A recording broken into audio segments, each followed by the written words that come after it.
esté con ustedes. Lectura del Santo Evangelio según San Juan. En aquel tiempo Jesús dijo a los judíos: si yo doy testimonio de mí mismo, mi testimonio no es verdadero. Hay otro que da testimonio de mí, y sé que es verdadero el testimonio que da de mí. Ustedes enviaron mensajeros a Juan, y él ha dado testimonio en favor de la verdad. No es que yo dependa del testimonio de un hombre. Si digo esto es para que ustedes se salven. Juan era la lámpara que ardía y brillaba, y ustedes quisieron gozar un instante de su luz. Pero el testimonio que yo tengo es mayor que el de Juan. Las obras que el Padre me ha concedido llevar a cabo, esas obras que hago dan testimonio de mí, que el Padre me ha enviado. Y el Padre que me envió, él mismo ha dado testimonio de mí. Nunca han escuchado su voz, ni visto su rostro, y su palabra no habita en ustedes, porque al que él envió no le creen. Estudian las Escrituras pensando encontrar en ellas vida eterna, pues ellas están dando testimonio de mí. Y no quieren venir a mí para tener vida.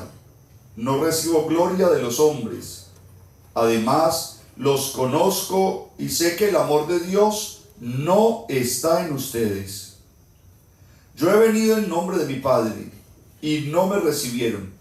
Si otro viene en nombre propio, a ese sí lo recibirán. ¿Cómo podrán creer ustedes que aceptan gloria unos de otros y no buscan la gloria que viene del único Dios? No piensen que yo los voy a acusar ante el Padre.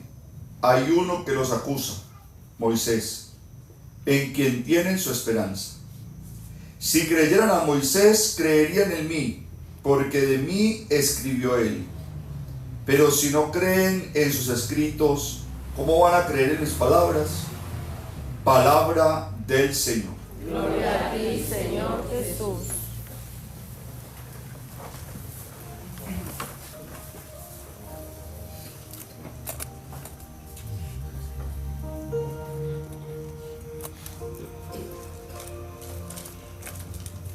Hoy está todo el mundo como enojado en la palabra de Dios, como que uno le tira al otro, uno dice una cosa, el otro dice la otra, Dios regaña. Hoy pasa de todo esa palabra. Pero es muy importante que ustedes y yo sepamos por qué está pasando todo eso. Primero nos encontramos en el libro del Éxodo con un pueblo mal agradecido. El pueblo ha visto a Dios obrar en cada paso que ha dado el pueblo. Yo me atrevería a decir, es un Dios que hasta ha querido satisfacer el capricho del pueblo. Tanto es su amor por el pueblo que hasta en lo más mínimo los ha escuchado. Señor, estamos esclavos en Egipto, y Dios prepara a lo largo de los años la liberación por medio del liderazgo de Moisés. Y entonces salen libres de Egipto. Y una vez que salen libres de Egipto, entonces se enfrentan al mar, y el pueblo reniega contra Dios. Pero miren, ahora vamos a morir ahogados, y si no morimos ahogados, los egipcios vienen detrás y nos van a matar. Y entonces Dios, a través de un fenómeno de la naturaleza, permite que el pueblo pueda pasar a pie el mar. Una vez que el pueblo pasa, el mar recupera su fuerza y ahoga a los egipcios. Una vez más, ven la mano de Dios. Y cuando van por el desierto, el pueblo comienza a sentir hambre. Y entonces reniegan y maldicen el haber salido de Egipto, diciéndole a Moisés: al menos en Egipto teníamos ollas llenas de carne. Aquí nos has traído a morir de hambre. Y sin embargo Dios les manda las codornices. Es este fenómeno migratorio donde las aves mueren en el transcurso del paso por el desierto, Y entonces al caer cerca de ellos, el pueblo empieza a tener carne. Pero adivinen, el pueblo se harta de comer todos los días lo mismo. Es un niño consentido. Otra vez lo mismo. Yo ya no como de eso. Quiero comer otra cosa distinta. Y entonces Dios cede al capricho de esos niños y les regala el maná, que es una especie como de nievecita, aunque no es nieve, pero es parecido, con lo cual ellos se pueden hacer algunas hogazas de pan y entonces complementar lo uno con lo otro. Una vez más, ven la mano de Dios con ellos. Pero luego en medio del camino el pueblo siente sed y entonces reniegan otra vez contra Dios. Miren que ya le cogieron el tirito, ya le cogieron la debilidad a Dios. Nos ama tanto que no es sino que nos enojemos. Por no han visto enojado a Dios. Y entonces solamente reniegan contra Moisés y le dicen: nos vamos a morir de sed.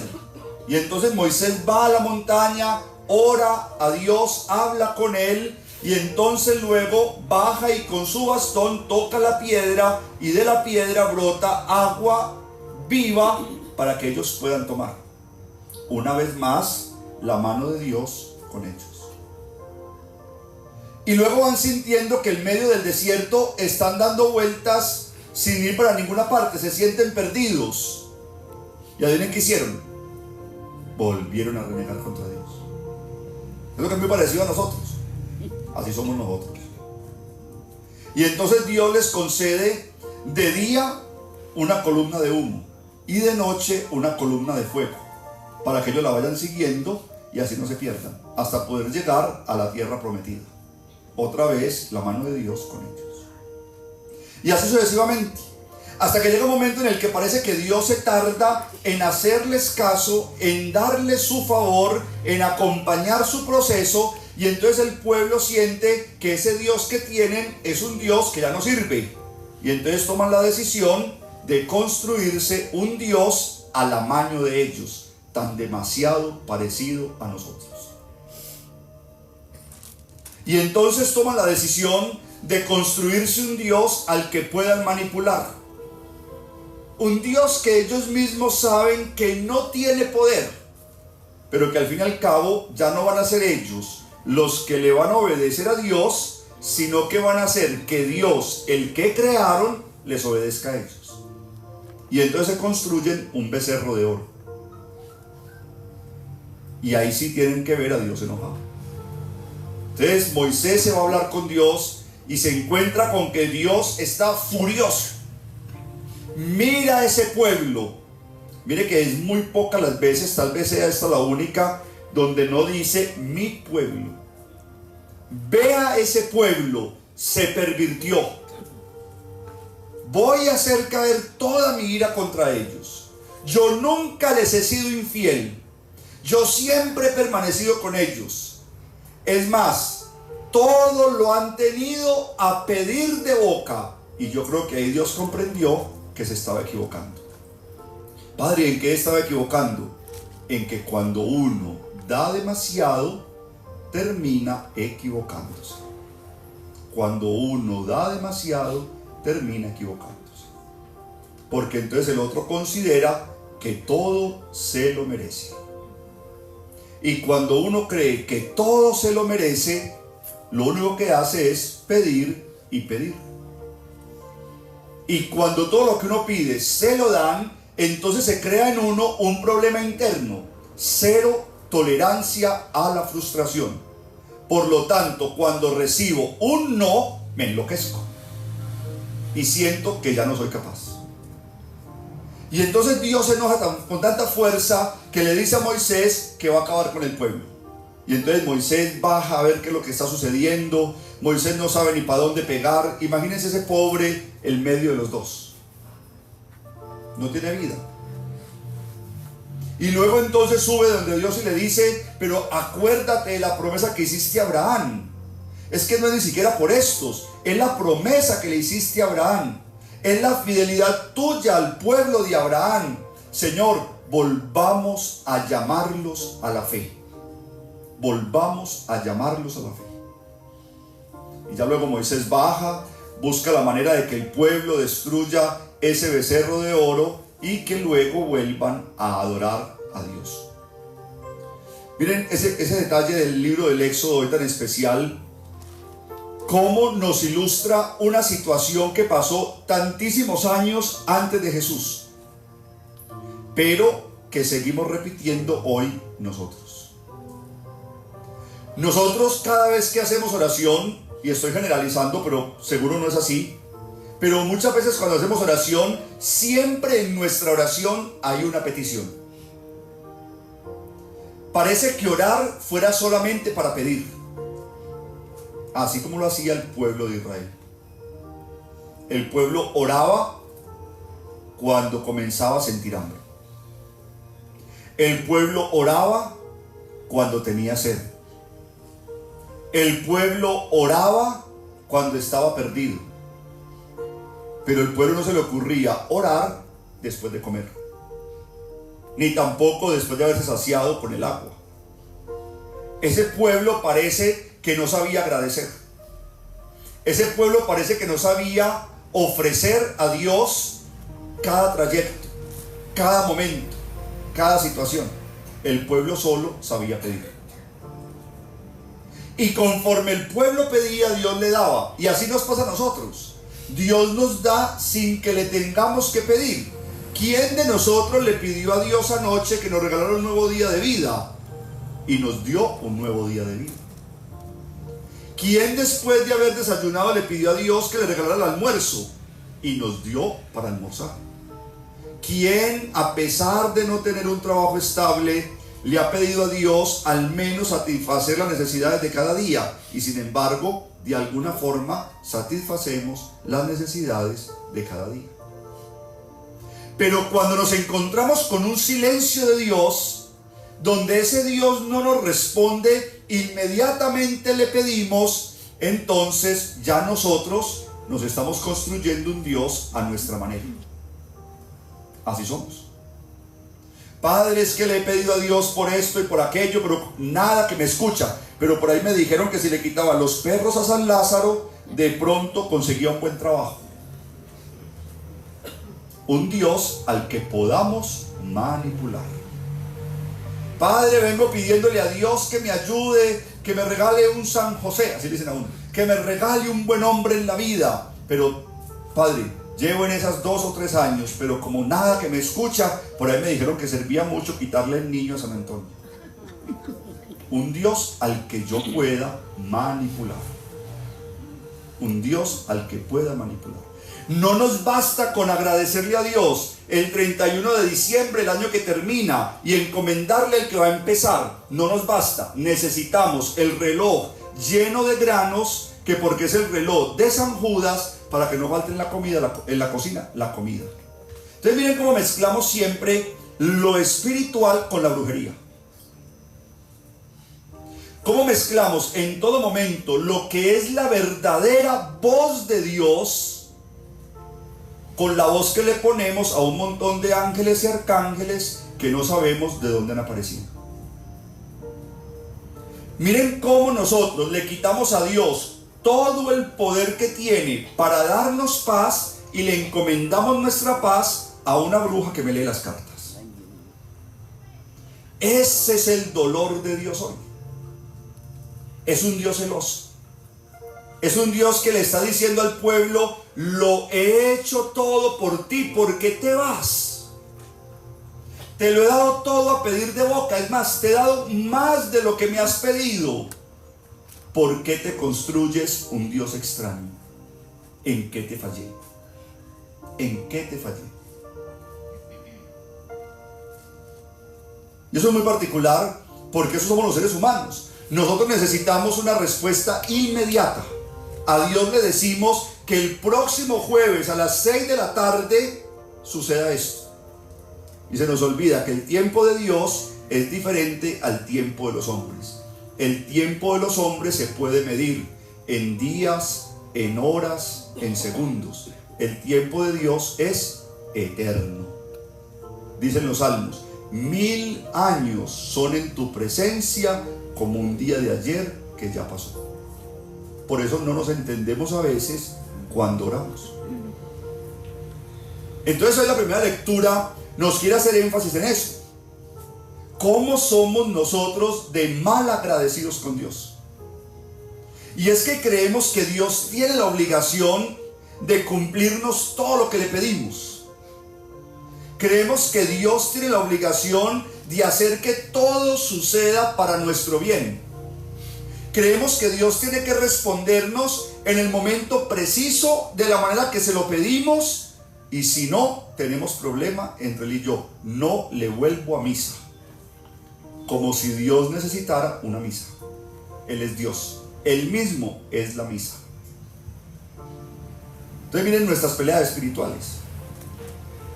Y cuando uno empieza a ser consciente de esa pelea espiritual, entonces la conclusión a la que llega es que ha decidido sufrir solito desde hace mucho rato. Porque solo en Dios hay paz, vida y gozo en el Espíritu. Hasta que el pueblo no vuelve su mirada a Dios, el pueblo no vuelve a experimentar paz. No se vuelve a ubicar en el desierto y no logra llegar a la tierra prometida. Una vez que el pueblo tiene su atención en Dios, vuelve a darse cuenta que Dios nunca los ha abandonado. Solo que hay momentos en la vida en que la crisis es tan fuerte que no logramos percibir la mano de Dios, pero no significa que no esté Dios ahí en medio de la crisis. Qué bueno que esa primera lectura nos hiciera recapacitar a todos sobre la relación que tenemos con Dios. ¿Qué clase de relación tenemos con Dios? ¿Es la relación de un hijo con su papá? ¿Es la relación de una persona que ha visto a Dios presente en su vida y ha decidido caminar de la mano de Él? ¿O es la relación de una persona a la que solo le importa a Dios por los favores que hace? ¿Qué clase de relación tenemos con Él? Y basta pensar cómo es nuestra manera de orar. Cuando oramos, ¿cómo lo hacemos? ¿Usted de los que viene el domingo a la misa porque si no viene a misa el domingo comete pecado? Entonces usted cree que tiene un Dios que lo va a castigar. Por eso es mejor obedecerle, porque qué miedo. Usted es de los que cuando ora, siempre que ora, le pide a Dios.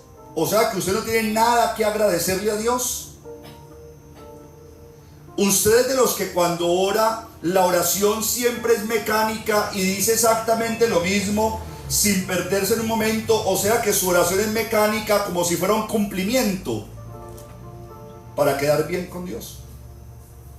O usted es de los que gasta tiempito para sentarse, buscar la calma, lograr el silencio de afuera, intentar el silencio de adentro y entrar en un diálogo de amor y de paz con Dios. A usted Dios le dice algo. Usted es de los que se disfruta la misa cuando participa en ella. Usted es de los que siente el canto. Usted es de los que comulga y se va a su puesto con la felicidad más grande de la vida porque tiene a Dios por dentro. ¿Cuál es su relación con Dios? ¿Cuál es su relación con Dios? ¿Qué tanto significa Dios para usted? Eso es lo que nos dice en el libro del Éxodo hoy. Moisés baja, le dice al pueblo: muchachos, díganme qué milagro les ha hecho ese becerro de oro. Moisés: ninguno. Pero si al becerro le decimos vamos para la izquierda, el becerro va para la izquierda. Y si al becerro le decimos vamos para la derecha, el becerro va para la derecha. Y si al becerro le decimos se queda aquí, el becerro se queda aquí. Eso no lo podemos hacer con Dios. Y ahí nos da a entender que la relación con Dios siempre va a tener una cuota de misterio, de incertidumbre. Porque al fin y al cabo, cuando le entregamos la vida a Dios, Él es el que indica qué conviene y qué no conviene. Se los decía hace algunos días. Alguien me decía aquí: padre, yo le pedía todos los días a Dios que me hablara. ¿Y sabe qué, padre? Ya me estaba hablando, solo que me estaba hablando como yo no quería, pero me estaba hablando. Dios siempre habla, pero no siempre habla como yo quiero. Habla como Él considera que es conveniente para mí. Habla como Él cree que es bueno para mí. Habla para corregirme. Habla para guiarme. Muchas veces para cambiarme el camino, para cambiarme la misión. Ese es Dios. Entonces es necesario que ustedes y yo evaluemos nuestra relación con Dios. Mire, ya va a llegar Semana Santa y los templos son así. No le cabe un alma. Pasados 15 días de Semana Santa, volvemos a lo normal. Y entonces decimos, cristianos de Semana Santa. ¿Y para dónde fue el resto? ¿Para dónde se fue el resto? Si ustedes se ponen a mirar la próxima semana, todas las parroquias por este lado tienen carpas alquiladas. No cabemos en los templos. No cabemos. San Gregorio alquila como tres carpas. San Leopoldo cierra la calle lateral. Santa Clara de Asís, ese patiecito del frente, pone carpas. Aquí alquilamos carpas. No cabemos. Y entonces los de Matías, ¿qué? ¿Cristianos de una semana? ¿Cristianos de una semana? Eso es lo que no le funciona a Dios. Acuérdense del libro del Apocalipsis. O somos fríos o somos calientes. Lo tibio lo vomita el Señor. Suena muy feo, pero a Dios no le gusta una fe mediocre. O somos o no somos. Y el evangelio que leíamos hace poquito: el que no recoge conmigo desparrama. El que no está conmigo está contra mí. No puede ser un punto medio. Entonces, hermanos, desde hace algunos días les vengo diciendo unas cosas especiales de nuestra fe, que yo sé que a muchos no les gusta, porque creemos que tener mente abierta es permitirnos ofender a Dios. Pero es que no podemos tener mente abierta cuando la fe que ustedes y yo vivimos no es una fe que nos pertenezca a nosotros. Es una fe que Dios ha sembrado en nosotros. Es Él el que dice de qué manera. El que nos ha llamado nos dice para qué. Acuérdense cuando hablamos de los apóstoles. Llamó a los que quiso. ¿Para qué? Para que estuvieran con Él. No para hacerle favores. De hecho, no nos dice la palabra de Dios que le haya hecho favores a los apóstoles, a excepción de Pedro, que le cura a la suegra. Entonces, hermanos, solamente pongámonos a pensar qué tan fuerte está nuestra fe. No puede ser una fe a la carta. No puede ser una religión a la carta. Por ahí me escribía alguien esa semana: padre, usted es de los que bendice el agua de las 7 iglesias, que ya la estamos preparando para el Jueves Santo. Y le decía: no, aquí no bendecimos esas aguas. No sabemos ni de qué estamos hablando. Como si la bendición del uno anulara la bendición del otro o completara la bendición del otro. Padre, usted tiene un velón blanco, pero que sea solamente blanco, que no va a tener nada de otro color. ¿Y eso por qué? ¿Te gusta mucho el blanco? No, es que el blanco tiene una energía especial. Ah, no, sí lo tengo, pero no lo vendo. Padre, ¿por qué? Pues para brujería. Démosle el valor que tiene a cada cosa. Entreguémosle a Dios el valor que le corresponde. No hay nada que ofenda más a Dios que cambiemos a Dios por las cosas del mundo.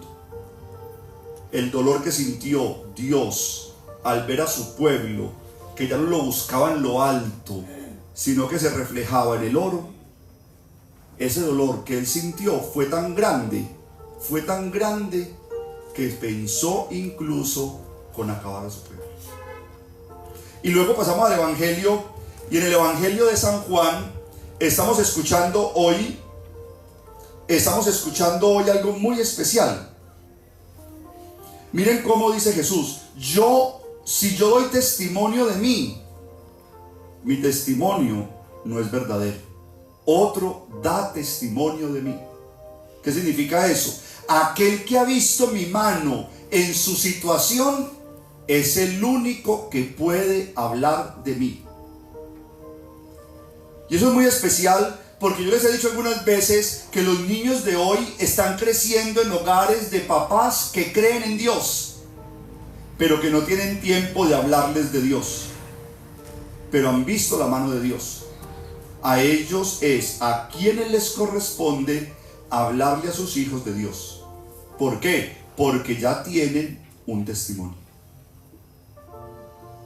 Y luego seguimos en el Evangelio de San Juan, cuando nos dice: el Padre me envió, Él mismo ha dado testimonio de mí. La única manera de poder llegar al Padre es a través de mí. El que no crea en mí, entonces no se salvará. Yo he venido en el nombre de mi Padre, pero ustedes no me recibieron. Entonces, miren cómo yo me imagino que Dios, como papá y como Dios, debe tener un dolor, como una desilusión tan grande de decir: lo he dado todo por mi pueblo, les he entregado todo, no les ha faltado nada, y yo no quepo en medio del pueblo, no encuentro lugar en medio del pueblo. Tienen tantísimas cosas que no quepo en medio del pueblo. Una vez más creo yo que Dios puede concluir: les he dado demasiado, les he dado demasiado. Yo pienso que ese ha sido el pecado de Dios, si pudiéramos hablar de eso. Cuando Dios crea todo, hasta se hace amigo de Adán y Eva, y luego ve cómo Adán y Eva lo traicionan, y Dios se da cuenta que les ha dado demasiado. Por eso decide sacarlos del paraíso para que ellos mismos logren sobrevivir por cuenta propia. Entonces, hermanos, cuando ustedes y yo experimentemos esos momentos como de abandono de Dios, como de ese Dios que se nos silenció, pasan dos cosas. No es que nos haya abandonado, no. Está trabajando en nuestra situación, pero lo está haciendo de tal manera que yo pueda también experimentar ese abandono, a ver si yo me muevo a hacer algo. Es un trabajo en equipo. Dios ha decidido trabajar en equipo. ¿Quieres un milagro? Listo. Haz lo que tú puedes hacer, y yo hago lo que tú no puedes hacer. Señor, quiero conseguir un buen trabajo. Maravilloso. ¿Ya llenaste las hojas de vida? ¿Ya las llevaste a las diferentes empresas? ¿Te has estado actualizando?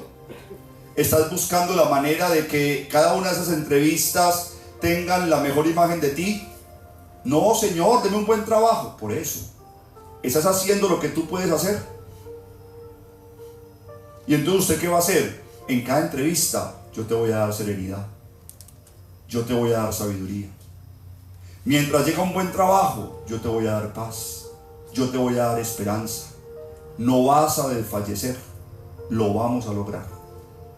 Es un trabajo en equipo. Dios ha decidido no volver a trabajar solo. Le hemos pagado muy mal. Le hemos pagado muy mal. Y no es venganza.